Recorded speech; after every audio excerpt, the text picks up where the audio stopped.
musannif atau pengarang kitab Safinatul Najah menjelaskan tentang niat.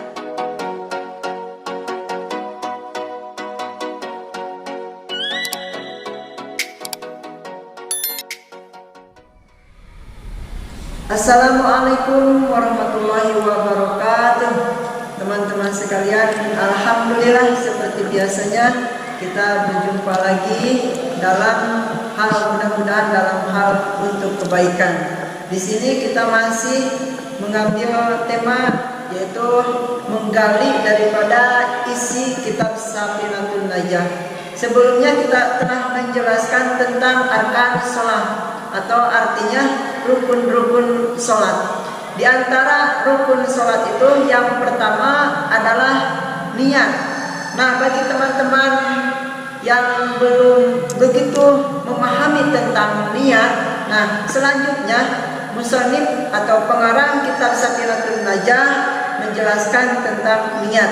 Dan sebagai tulisannya, yaitu di dalam kitab Safinatul Najah tersirat tulisan musannif di dalam kitab Safinatul Najah, yaitu faslun an-niyatu. Fasl di dalam pasal ini, di dalam bab ini, di dalam pembahasan ini, an-niyatu yaitu akan membahas tentang niat.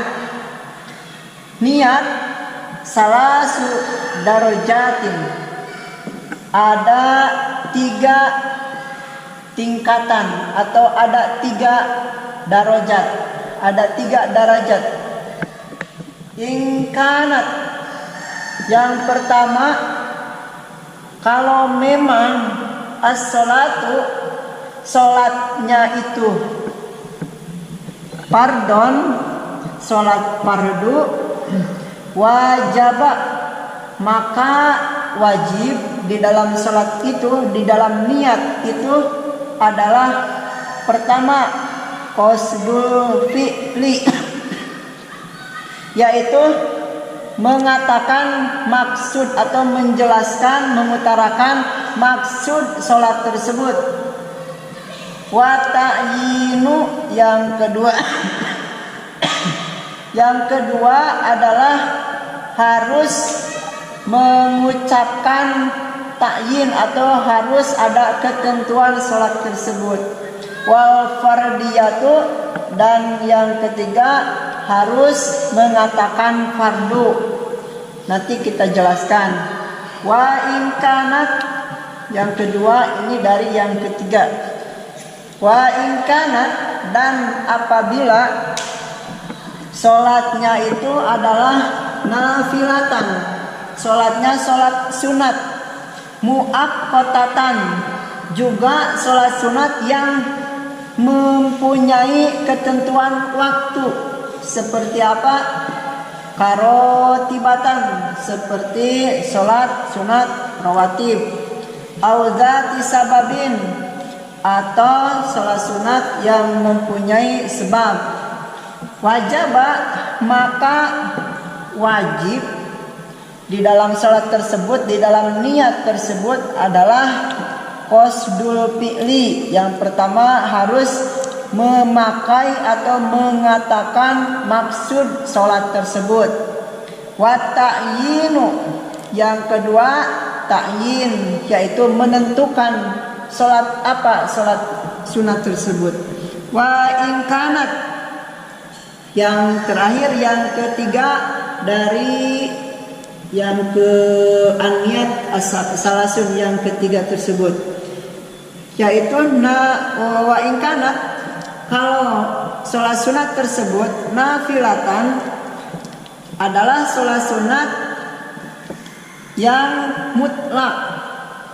Nanti kita jelaskan nafilatan mutlakon.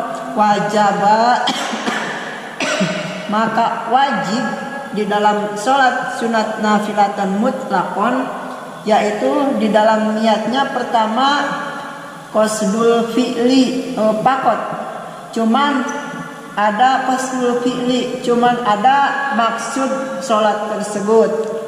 Nah, dijelaskan di sini apa itu. Nah, tadi al-fi'lu, apa itu at-ta'yin, apa itu fardiyah. Nah, al-fi'lu yaitu contohnya misalnya qasdul fi'li, menentukan fi'linya pekerjaan sholat tersebut. Nah, di sini al-fi'lu itu apa? Dijelaskan yaitu mengatakan usolli, harus ada usolli ya. Jadi al-fi'lu itu mengatakan usolli. Wa ta'yin, dan ta'yin itu apa? Di sini ada ta'yin qasdul fi'li wa ta'yin. Pertama yaitu bermaksud pertama mengatakan usolli, dan wa ta'yin itu apa? Nah, wa ta'yin itu adalah menentukan sholat tersebut duhron atau apakah itu sholat duhur atau asron atau sholat asar. Wal fardiyatu, ini penjelasan tentang fi'lin, ta'yin dan fardiyah. Wal fardiyatu, adapun mengatakan fardiyah itu adalah lafadznya fardon, mengatakan lafadz fardu. Mari kita jelaskan. Jadi rukun sholat yang pertama adalah niat. Niat itu harus ada di dalam sholat, harus dikatakan di dalam hati kita kalau melaksanakan sholat. Nah, di sini dijelaskan bahwa ada tingkatannya niat, ada derajatnya niat, ada derajatnya niat. Jadi keharusan niat itu seperti apa? Di sini ada tiga keharusan di dalam kita melaksanakan atau mengatakan niat di dalam sholat. Yang pertama adalah apabila sholatnya itu sholat fardu, misalnya sholat duhur, asar, maghrib, isya, subuh. Apabila sholatnya itu sholat fardu, maka niatnya itu pertama harus ada qasdul fi'li. Qasdul fi'li artinya bermaksud atau menyengaja sholat tersebut. Adalah lafadznya al-fi'lu itu usolli, mengatakan usolli. Jadi kalau kita melaksanakan sholat fardu, maka di dalam niat itu pertama harus ada usolli. Nah, harus ada usolli. Kalau memang sholatnya sholat fardu, yang pertama kalau sholat fardu harus ada usolli. Yang kedua harus ada ta'yin. Ta'yin itu menentukan. Nah, ta'yin itu contohnya seperti duhron, asron, duhrun. Nah, seperti kalimat tersebut usolli fardhu zuhri. Nah, kata zuhri itu harus ada di dalam niat. Usolli pertama, fardhu duhri harus ada usolli, dan harus ada duhri atau sholat asri, sholat asar atau maghrib, itu harus ada di dalam niat, harus dikatakan di dalam niat. Ini kalau sholatnya sholat fardu. Atau yang ketiga harus ada wal fardiyah, harus ada fardunya, yaitu di sini dijelaskan fardiyah itu apa? Mengatakan pardon. Jadi ada 3 hal di dalam mengatakan niat kalau sholatnya sholat fardu. Contohnya sholat duhur, usolli pertama harus ada usolli, pardon yang kedua harus ada pardon. Usolli pardon. Nah, harus ada duhri, harus ada ketentuan sholatnya, usolli pardon duhri, sampai di situ yang wajibnya. Jadi di dalam sholat fardu itu mengatakan niat atau melafadzkan niat harus ada 3 hal. Usolli fardhu zuhri, sudah yang wajibnya sampai di situ. Adapun fardhu lillahi ta'ala atau arba'a rakaat mustaqbilal qiblati ada lillahi ta'ala, itu menjadi sunnahnya. Jadi walaupun tidak dibaca yang tambahnya tersebut, maka sholatnya itu atau niatnya itu sudah benar, sudah sah. Jadi contoh, kalau misalnya sholat duhur ini sudah benar, usolli fardhu zuhri, Allahu Akbar misalnya, atau di dalam hati usolli fardhu zuhri. Nah, niatnya sudah sah karena ada 3 tersebut, usolli fardhu zuhri.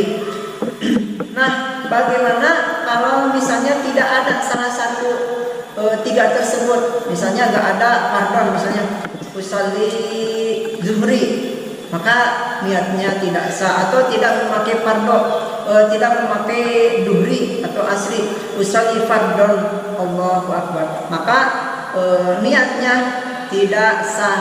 Begitu juga salatnya juga tidak sah karena niatnya tidak benar. Ini yang pertama. Jadi dalam sholat fardu harus ada usolli fardhon duhri. Ya. Yang kedua, bagaimana kalau sholatnya itu sholat sunat? Nah, kalau memang sholatnya sholat sunat di sini ada 2, ada muaqqatatan, ada sholat sunat yang mempunyai waktu dan sebab.